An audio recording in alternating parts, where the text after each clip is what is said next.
What's up, guys, and welcome back to my channel. Today I'm going to be reviewing Married to Medicine Season 8, Episode 17. This is the reunion part 1. Stay tuned to the other side and we'll get right into it. Give me the music.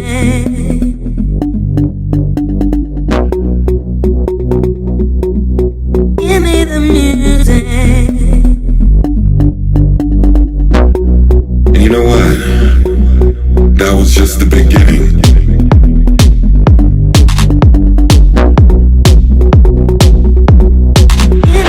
First things first, let's just get the fashion out of the way. I think this is the most glam I've ever seen these girls look. I absolutely love the soft pastels. First and foremost, let's give it up to Quad. She has this beaded number here with a little floral detail in the shoulder area. Absolutely stunning. The makeup is beautiful, as well as her hair. I know a few weeks ago people were talking about Quad looked different in the face, like Quad, what's wrong with your face? But I think her face looked completely normal. Then we have Dr. Jackie with this beautiful green number right here. It is Givenchy. Absolutely stunning. I think it's very simple. It's very classy. I love the detail in the beading as well as the detail around the neck. I just think it's absolutely stunning. Then we have Dr. Heavenly. She also has a beaded number, very embellished, very form-fitting. It gives her a really, really nice shape. She looks extremely snatched. I like the feather detail in the waist area, and I just think this is a really, really fabulous, glamorous, soft look for her, and I've never seen her look this beautiful. I think the hair is stunning. I also think the makeup is really good as well. It's just incredible what you can do with the illusion of makeup. So we're moving on to Dr. Medford, right? Contessa? She is wearing a kind of situation on the shoulder, and then it snatches her in the waist, and then it just flows down and hits the floor, and it gives her a little train. I think she looks extremely girly, feminine, soft, very classy, glamorous. Like, I absolutely adore this look on her, and again, this is like one of the best looks I've ever seen on her. I don't particularly like the hair in the back, but with the detail on her shoulder, I think that the hair to the back is okay. Makeup is on point as well. Just a stunning look. And then we have Toyah. Toyah is wearing a bustier type of situation. It's heavily embellished with, it looks like some lace and maybe a little beading, but it also flares out as well, which is really, really, it's almost like she is a cloud, and the shoe game is definitely on point. I really like the chain link sling back, really cute. To Anila, I don't particularly care for her look. I do like the color. I do like the volume, especially in the back and in the front. But what I don't like is the short skirt. It just throws me off. It just throws me off a little bit, but it's cute and she looks good. I love that she has her little diamond drop on her forehead, and her makeup looks really good as well. Dr. Simone's look is also kind of tricky for me. I love her hair. I like that her hair has that fresh kind of 90s vibe going.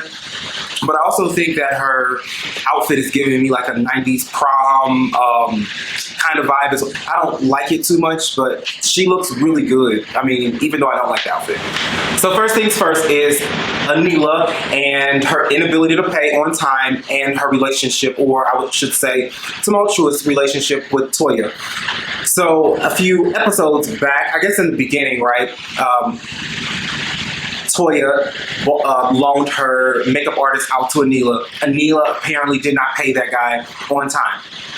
He sent Toyah some text messages, and unfortunately, because Toyah was so emotionally out, I don't know what the hell Toyah had going on, but apparently she blamed it all on COVID, but she had some shit going on, and she put her on blast in front of everybody. And if you're my friend, like, and I'm having money issues, don't you dare. Like, that's just like having your car decline at a store. Even if you have your car turned off, like, it's still embarrassing as fuck to have your car decline at a store. So to put me on blast, and we live in the same neighborhood, we're supposed to be close friends and all that good stuff. No, don't do it. Like, I'm not here for it. And to be quite frank with you, Anila's response would have been mine as well. However, I think that Anila using, oh, I'm building a house as an excuse to not pay people is not okay, ever. Now, keep in mind, she built a $3 million home. She ain't broke. Her husband is a plastic surgeon, and her parents are filthy rich as well. So to assume that there's no money there is outrageous, especially when she's getting paid regularly for her Instagram posts. So I don't know. I think Toyah was way out of line for disrespecting her in that kind of way. But to be honest with you, I feel like I could only expect that from Toyah. Remember back in the day when Quad came to Toyah's house and spoke to her about her money issues, she wasn't discussing it with other people in the group. Toyah and Anila did make up on this reunion. I'm not sure if it's going to last that long, but I actually did like to see Toyah with a close friendship in this circle, because I don't see Toyah close with anybody, to be honest with you. Toyah's like off on her own island. I mean, you have Dr. Jackie and Dr. Simone and Dr. Heavenly. They have their own little thing, especially Dr. Jackie and Dr. Simone. But and then also Quad with Dr. Heavenly. Toyah's like out on the limb all by herself. Quad arrives and she looks beautiful, absolutely stunning. I just think she looks good, really good. And yeah, so she buys a new home, and I was thinking to myself, like, while they were showing us the previews, I'll see if I can get one for you. But that's a big ass house for a single woman. Like, why would you want to live in such a big property? You know, that's a lot of electric. That's a lot of, you got pool back there. Like, that's a lot of maintenance, and it's just you. And I understand, like, women are excited that they're able to provide these things for themselves when at a time they had no option but to rely on a man. I completely get that. But when, I don't know, like, I don't get why she needs that much house. That's a lot of house to me. I don't know. They also kind of dig at Quad's relationship status, and she's been talking to a few guys. She says one is a doctor. And the one thing I see that is obvious amongst Quad and the other women is Quad is very secretive, and she doesn't share in the way that the other women in the collective share.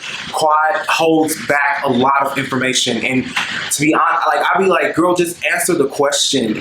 I'm gonna be all over the place with this because Quad kind of like put me in a space. Like, she's always defensive. She's extremely sensitive, and whenever a person tries to critique her, she can never take it, but she can tell you how to do things and how to do this and how to do that and try to read you for filth.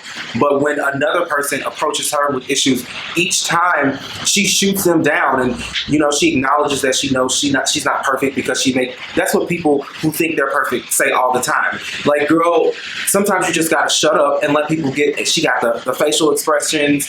You know, everybody feels uncomfortable whenever someone's trying to give an opinion on what's going on in Quad's life. She's always all nervous and itchy and shit. It gets on my nerves, and it's so. And I don't think there's any other, not even a housewife that's as closed off with certain topics. I know she invited us into her marriage with Greg, and we actually saw their divorce shortly after that. But I just think there's a lot of stuff she's holding back on. So we have Toyah, who had a horrible season this year. I feel like emotionally, Toyah was just all over the place. Apparently, her husband Eugene is the only ER doctor in the collective, and so I'm sure the stressors of working in the ER, seeing people die at the alarming rates as they were last year, kind of put a strain on what was happening in their lives. But the way she treated Anila, the way she attacked or tried to come for Quad was just, it's uncalled for and unnecessary, to be honest. And I'm not sure why she had to be like a mean girl. It literally was as if she was on an island on her own all season. And I mean, once her and Anila broke up, like, she just didn't have anybody, and it felt like she was always making up with people and apologizing and looking for an apology, and, you know, having attitude. And Eugene even acknowledged that she was having attitudes with him. She's just a very, very moody person, and She's been moody like this in previous seasons, but I don't believe the whole season involved her being nasty and rude. She did talk about putting her house on the market. She did put her house on the market. She confirmed it. And she stated it's because people around her are actually selling their houses for $1 million over market, which, I mean, hello, like, and everybody's like, well, why are you on a sale? Like, and even though she thought it was her dream home, like, she can build another one. Like, she's gone through the process of building a home, and I think she built a beautiful home, and so she has that experience. It didn't take her long, and Anila's around the corner with like 14,000 square feet, so I'm sure she's like, I need 20.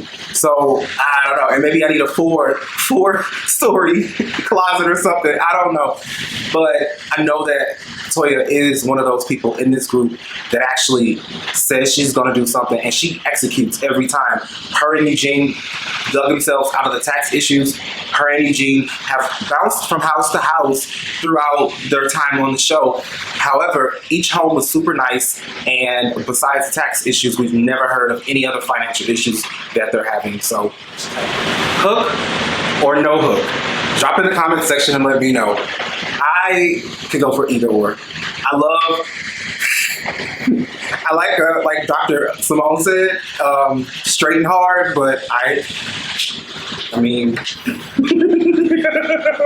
all right, so we move on to the Metcalfs, Dr. Contessa and Dr. Scott. They are having a really difficult time. Apparently, Scott is unaware of this difficult time that they're having. He acts really, really shocked and surprised. And last week, I actually did not create a video because I think the episode was boring, but then also seeing Scott act in a certain way, and I don't know, it just made me feel uncomfortable and cringy because we all see that Contessa is a very intelligent, educated, caring, compassionate, strong, like a mother. She's kind to everybody unless you come for her, like we've seen her treat Toyah in the past, which I think was completely warranted because of Toyah's behavior. But Contessa is a very sweet woman, and to see her being treated like this is like, why? It's confusing, and I'm hoping, and as we see in the previews to next episode, part 2, I'm hoping the girls kind of rally around that marriage and kind of save it. I don't think they're divorced, and I don't think that this is something that's pending as of today, because on Instagram they're still together. And then Scott also released a statement as well, I believe, on Twitter. I'll look it up and see if I can find it and put it right there for you. But yeah, I just think it's not cool to see her be treated this way. It's just not okay. And I also hope that they are able to reconcile this, if this is an issue. To hear Contessa's daughter say this. Yes, please. We were trying to call you. We said, call Dr. Scott's girlfriend. And then she said, which one? That's not funny. Daddies aren't supposed to have girlfriends. That's not funny. She don't do that, but she always does that. Well, you gotta tell her to stop doing that. That's not funny. Broke me down. Like, I was just like, whoa. Like, your child should never have that much insight in the troubles of your marriage, especially when it comes to infidelity.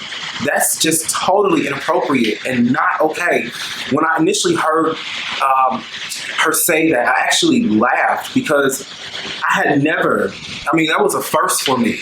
Never thought that somebody could be so careless to allow their younger children to have knowledge that daddy has a girlfriend, but he's married to my mom. Like, that makes no sense to me. Blew me out of the water.